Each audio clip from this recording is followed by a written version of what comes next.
Hi friends, ಎಲ್ಲರಿಗೂ ನಮಸ್ಕಾರ. Welcome back to my YouTube channel. ನಾನಿವತ್ತು ಹಸಿ ಮಾವಿನಕಾಯಿ ಚಟ್ನಿಯನ್ನು ಹೇಗೆ ಮಾಡೋದು ಅಂತ ಇವತ್ತಿನ ವಿಡಿಯೋದಲ್ಲಿ ತೋರಿಸ್ತಾ ಇದ್ದೀನಿ. ಸೊ ಯಾರೆಲ್ಲ ಇನ್ನೂ ಸಬ್ಸ್ಕ್ರೈಬ್ ಮಾಡದೆ ಈ ವಿಡಿಯೋನ ನೋಡ್ತಾ ಇದ್ದೀರಾ, ದಯವಿಟ್ಟು ಸಬ್ಸ್ಕ್ರೈಬ್ ಮಾಡಿಕೊಂಡು ಈ ವಿಡಿಯೋನ ನೋಡಿ.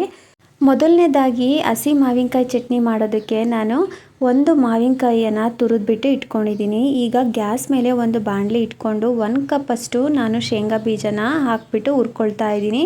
ಸೊ ಮೀಡಿಯಮ್ ಫ್ಲೇಮಲ್ಲಿ ಇಟ್ಕೊಂಡು ಶೇಂಗಾ ಬೀಜನ ಹುರ್ಕೊಳ್ಬೇಕು. ಸೊ ನೋಡಿ, ಈ ರೀತಿ ಚೆನ್ನಾಗಿ ಹುರ್ಕೊಂಡು ಶೇಂಗಾ ಬೀಜನ ಒಂದು ಪ್ಲೇಟ್ಗೆ ಸಪ್ರೇಟಾಗಿ ಎತ್ತಿಟ್ಕೊಳ್ಳೋಣ. ಸೊ ಶೇಂಗಾ ಬೀಜ ಸ್ವಲ್ಪ ತಣ್ಣಗಾಗಬೇಕು. ಶೇಂಗಾ ಬೀಜ ತಣ್ಣಗಾದ್ಮೇಲೆ ಸಿಪ್ಪೆ ಚೆನ್ನಾಗಿ ಬಿಡುತ್ತೆ. ಸೊ ಈಗ ಅದೇ ಬಾಣಲಿಗೆ 20 ಒಣಮೆಣಸಿನ್ಕಾಯಿನ ಹಾಕ್ಕೊಳ್ತಾ ಇದ್ದೀನಿ. ಸೊ ಹಾಗೆ ಸ್ವಲ್ಪ ಎಣ್ಣೆ ಹಾಕ್ಕೊಂಡ್ಬಿಟ್ಟು ಒಣಮೆಣಸಿನ್ಕಾಯಿನ ರೋಸ್ಟ್ ಮಾಡ್ಕೊಳ್ತಾ ಇದ್ದೀನಿ. ಸೊ ನೀವು ಖಾರಕ್ಕೆ ಎಷ್ಟು ಬೇಕೋ ನೋಡಿಕೊಂಡು ಒಣಮೆಣಸಿನ್ಕಾಯಿನ ಹಾಕ್ಕೊಂಡು ಹುರ್ಕೊಳ್ಳಿ. ಸೊ ನೋಡಿ, ಒಣಮೆಣಸಿನ್ಕಾಯಿನೂ ಈ ರೀತಿ ರೋಸ್ಟ್ ಮಾಡಿಕೊಂಡು ಒಂದು ಪ್ಲೇಟ್ಗೆ ಎತ್ತಿಟ್ಕೊಂಡಿದ್ದೀನಿ. ಈಗ ಒಂದು ಮಿಕ್ಸಿ ಜಾರಿಗೆ ಅರ್ಧ ಕಪ್ಪಷ್ಟು ಒಣ ಕೊಬ್ಬರಿಯನ್ನು ಹಾಕ್ಕೊಂಡು ಒಣ ಕೊಬ್ಬರಿನ ಫಸ್ಟು ಪೌಡ್ರ್ ಮಾಡ್ಕೊಳ್ತಾ ಇದ್ದೀನಿ ಈ ರೀತಿಯಾಗಿ. ಸೊ ಅದಾದ ನಂತರ ಅದೇ ಮಿಕ್ಸಿ ಜಾರಿಗೆ ನಾನು ಶೇಂಗಾ ಬೀಜ ಹುರಿದು ಸಿಪ್ಪೆ ತೆಗ್ದಿರೋದನ್ನ ಹಾಕ್ಕೊಳ್ತಾ ಇದ್ದೀನಿ. ಹಾಗೆ ಒಂದು 3 ಟೇಬಲ್ ಸ್ಪೂನಷ್ಟು ಕಡಲೆ ಹಾಕ್ಕೊಳ್ತಾ ಇದ್ದೀನಿ. ಹಾಗೆ ಹುರಿದಿಟ್ಕೊಂಡಿರುವಂತಹ ಒಣಮೆಣಸಿನ್ಕಾಯಿ, ಹಾಗೆ 2 ಗೆಡ್ಡೆ ಬೆಳ್ಳುಳ್ಳಿನ ಹಾಕ್ಕೊಳ್ತಾ ಇದ್ದೀನಿ ಸಿಪ್ಪೆ ತೆಗೆದು. ಹಾಗೆ ಸ್ವಲ್ಪ ಕೊತ್ತಂಬರಿ ಸೊಪ್ಪು ಹಾಕ್ಕೊಳ್ತಾ ಇದ್ದೀನಿ. ಹಾಗೆ ರುಚಿಗೆ ತಕ್ಕಷ್ಟು ಉಪ್ಪು ಹಾಕ್ಬಿಟ್ಟು ಸ್ವಲ್ಪ ನೀರನ್ನ ಸೇರಿಸ್ಕೊಂಡು ಸ್ವಲ್ಪ ತರಿಯಾಗಿ ರುಬ್ಕೊಂಡು ಬರೋಣ. ಫುಲ್ಲು ನುಣ್ಣಗೆ ರುಬ್ಬೋದು ಬೇಡ, ತರಿಯಾಗಿ ಇರಬೇಕು.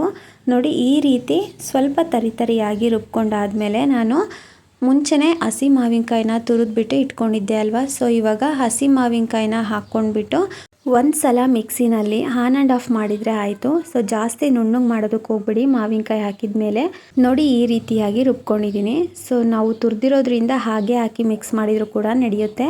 ಈಗ ಮಾವಿನಕಾಯಿ ಚಟ್ನಿಗೆ ಒಗ್ಗರಣೆ ಮಾಡ್ಕೊಳ್ಳೋದಕ್ಕೆ ಗ್ಯಾಸ್ ಮೇಲೆ ಒಂದು ಪಾತ್ರೆ ಇಟ್ಕೊಂಡು 2 ಟೇಬಲ್ ಸ್ಪೂನಷ್ಟು ಎಣ್ಣೆ ಹಾಕಿದ್ದೀನಿ.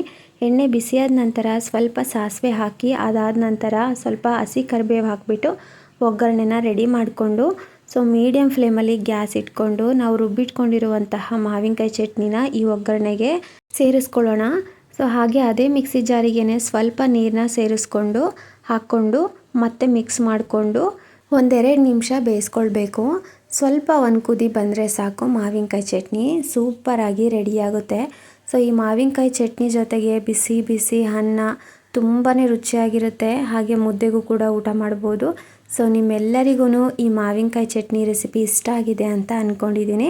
ಇಷ್ಟ ಆಗಿದ್ದರೆ ಪ್ಲೀಸ್ ನನ್ನ ಚಾನಲ್ನ ಸಬ್ಸ್ಕ್ರೈಬ್ ಮಾಡ್ಕೊಳ್ಳಿ. ಹಾಗೆ ಲೈಕ್ ಮಾಡಿ, ನಿಮ್ಮ ಫ್ರೆಂಡ್ಸ್ಗೆ ಫ್ಯಾಮಿಲೀಸ್ಗೆಲ್ಲ ಈ ವಿಡಿಯೋನ ಶೇರ್ ಮಾಡಿ. ನೀವು ಕೂಡ ಇದೇ ವಿಧಾನದಲ್ಲಿ ಮಾವಿನಕಾಯಿ ಚಟ್ನಿಯನ್ನು ಟ್ರೈ ಮಾಡಿ ಹೇಗೆ ಬಂತು ಅಂತ ಕಮೆಂಟ್ ಮಾಡಿ ತಿಳಿಸೋದನ್ನು ಮಾತ್ರ ಮರಿಬೇಡಿ. Thank you for watching.